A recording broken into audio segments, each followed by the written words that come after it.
Welcome back to Global Eye. Today, we're exploring something profound. The final lesson that James Gandolfini gave us through Tony Soprano. And what the man behind television's most complex character wanted audiences to truly understand. For 6 seasons, from 1999 to 2007, Gandolfini transformed television by playing a mob boss who went to therapy, who had panic attacks, who struggled with being human in a world that demanded he be a monster. But what most people don't know is that playing Tony Soprano nearly destroyed James Gandolfini, and the lessons he learned from that experience are more powerful than anything Tony ever said on screen. James Gandolfini died in 2013 at just 51 years old. He was gone too soon, leaving behind a legacy that changed television forever, and a final lesson about humanity, vulnerability, and the cost of living in anger. The Sopranos creator David Chase said it perfectly. Without James Gandolfini, there is no Sopranos, there is no Tony Soprano. Gandolfini didn't just play the role, he inhabited it so completely, punching walls before scenes to get himself angry, deliberately depriving himself of sleep to stay on edge, sitting in rage for hours at a time, that the character began to consume him.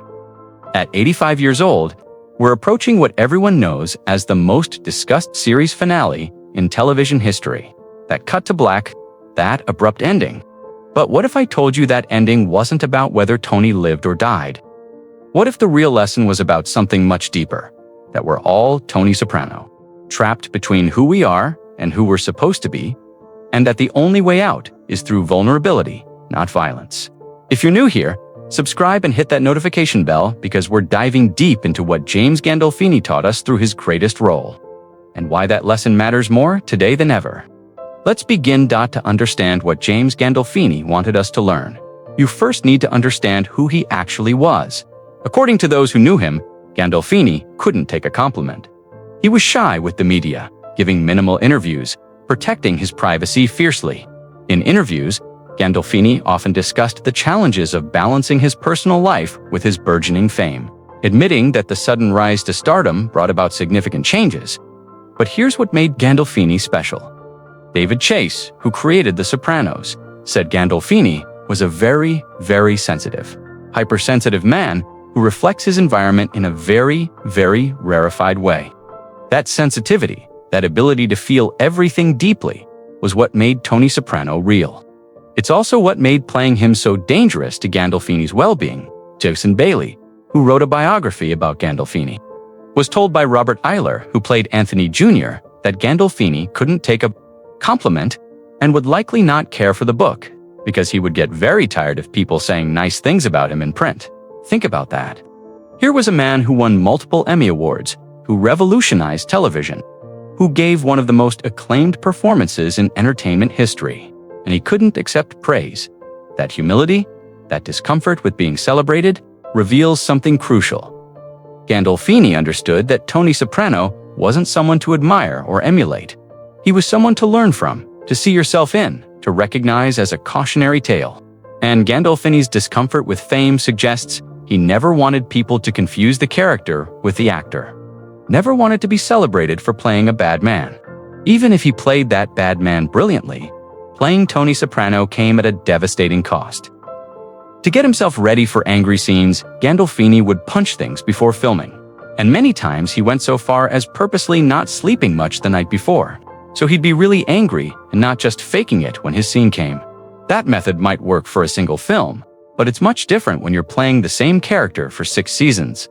The documentary, Wise Guy, revealed just how much pressure Gandolfini was under. Old interviews show Gandolfini talking about the long hours he put in, sometimes staying on set until 1 or 2 in the morning just to come back a few hours later. The success or failure of The Sopranos was on his shoulders.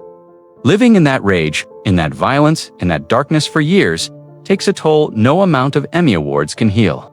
Gandolfini had to access the worst parts of human nature, the capacity for cruelty and violence and moral compromise, and then somehow return to being Jim Gandolfini, husband and father. After the cameras stopped rolling, that's not acting. That's psychological warfare on yourself. Gandolfini believed that every character, no matter how villainous, had a story worth telling. That empathy for even the worst characters required him to find the humanity in Tony. to understand why someone would strangle a man to death or order hits on people who betrayed him. Finding that understanding meant confronting the darkness within himself, acknowledging that, under the right circumstances, with the right upbringing and pressures, any of us could become someone like Tony Soprano. Here's what James Gandolfini wanted us to learn through Tony Soprano: that vulnerability isn't weakness. It's the only thing that makes us human. The very first therapy session, where Tony goes to see Dr. Melfi after having panic attacks, established what wasn't said is as important as what is, and the characters never show their cards. Think about how revolutionary that was in 1999. A mob boss, the epitome of masculine power and control, going to therapy and admitting he has panic attacks. That was unheard of. Men, especially men in positions of power, weren't supposed to admit fear or vulnerability. They certainly weren't supposed to pay someone to help them process their feelings. But Tony did, and millions of viewers watched a tough guy cry, watched him struggle to articulate his emotions, watched him slowly realize that the panic attacks weren't his weakness but his humanity. Trying to break through the monster he'd been trained to become, Gandolfini emphasized that beneath the tough exterior, there was a vulnerable man grappling with identity, family, and morality. Tony wasn't just a mob boss. He was a son struggling with his mother's manipulation and rejection. He was a father terrified he was destroying his children the way his father destroyed him. He was a husband in a marriage that was more transaction than love. He was a man stuck between two identities, the person he might have been and the person his circumstances made him become. Every panic attack Tony had was his body rebelling against the life he was living. Every session with Dr. Melfi was an opportunity to choose differently, to acknowledge the damage he was doing to himself and others. And every time Tony chose violence over vulnerability, every time he retreated into being the tough guy instead of admitting fear, we watched him lose a piece of his humanity. That's the lesson. Violence and toughness aren't strength. They're prisons we build for ourselves. David Chase said about Gandolfini, "I honestly mean this. Without Jim Gandolfini, there is no Sopranos. There is no Tony Soprano. He is so integral to ... why people like the show so much.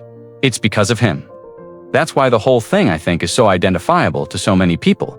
Because he just is so human, and people respond to him. Their hearts and their heads go out to him.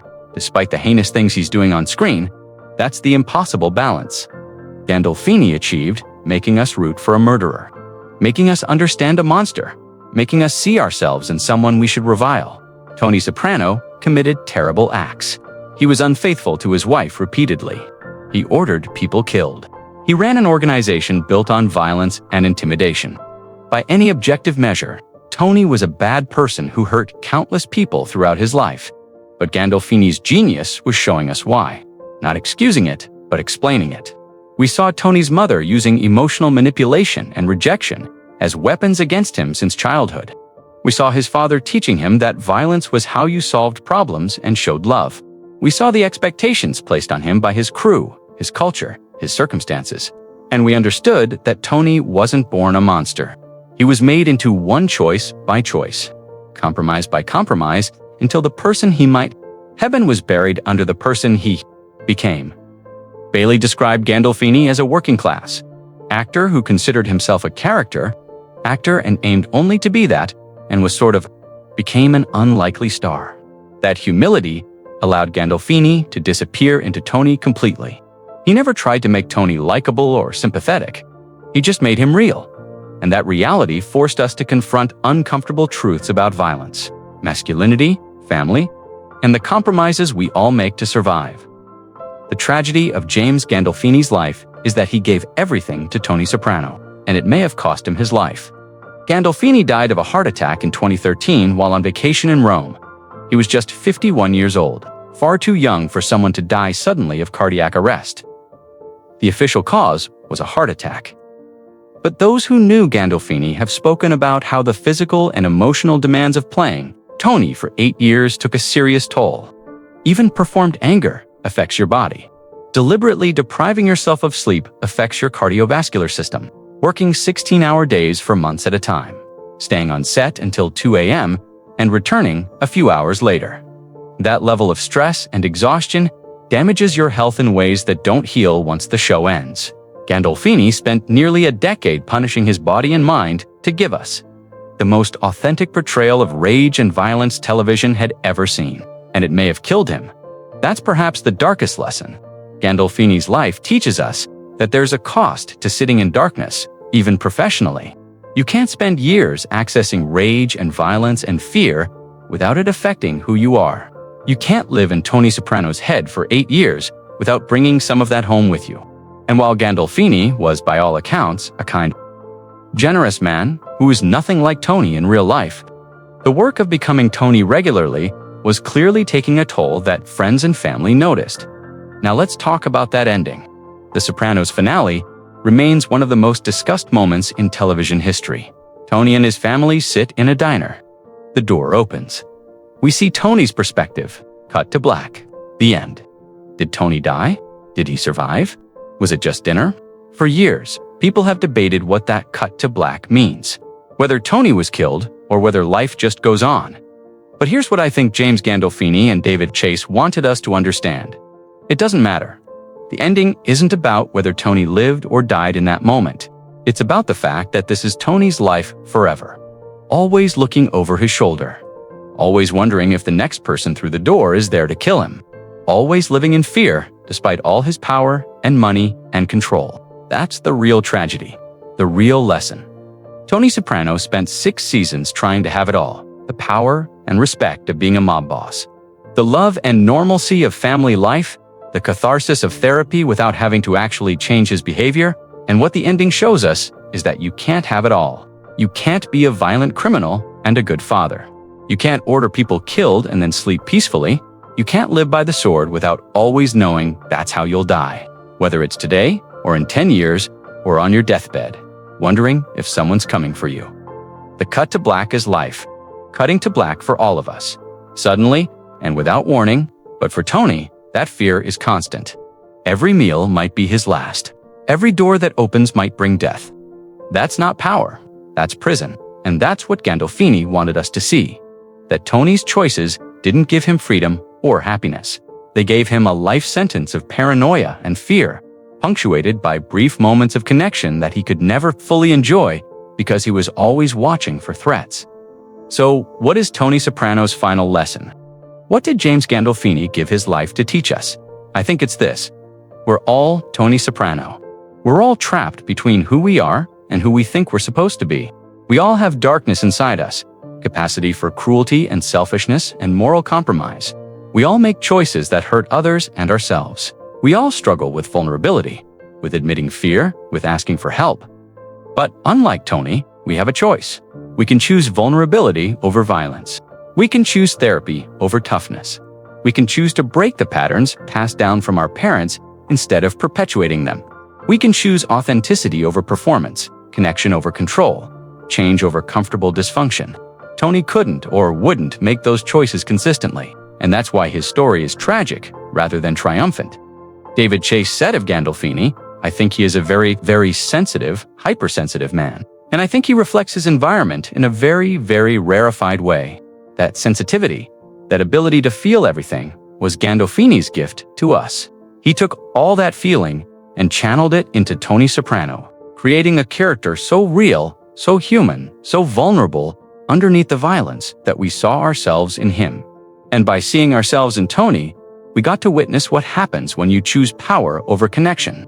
When you choose rage over vulnerability, when you choose who you're supposed to be over who you actually are. James Gandolfini died at 51, far too young, but his final lesson lives on. Don't be Tony Soprano. Don't let fear or expectations or circumstances make you into something you're not. Don't build a prison of toughness and rage around your vulnerability. Ask for help. Go to therapy. Break the patterns. Choose connection. That's what Tony couldn't do, but what Gandolfini, through his brilliant portrayal of Tony, showed us we must do. That's the gift. That's the lesson. That's why The Sopranos and James Gandolfini's performance will matter forever. James Gandolfini gave us Tony Soprano, and through Tony, he gave us a mirror to examine our own capacity for violence, our own struggles with vulnerability, our own fears about who we really are. He paid a terrible price for that gift, spending years living in rage and darkness, potentially shortening his own life in service of the most authentic performance television has ever seen. But the lesson endures. Vulnerability is strength. Therapy is necessary. And the prison of toughness will destroy you far more thoroughly than admitting you need help ever could. Tony Soprano lives forever. And so does James Gandolfini's final lesson. Be human, not a monster. Choose connection, not control. And never, ever stop trying to be better than you were yesterday. That's what Gandolfini wanted us to learn. That's why The Sopranos matters. And that's why we're still talking about it today. What's your take on Tony Soprano's character and Gandolfini's legacy? Share your thoughts in the comments below. If this deep dive moved you, please give it a thumbs up and subscribe for more thoughtful explorations. Hit that notification bell. Thanks for watching, and remember, we all need therapy, we all need help, and that's okay.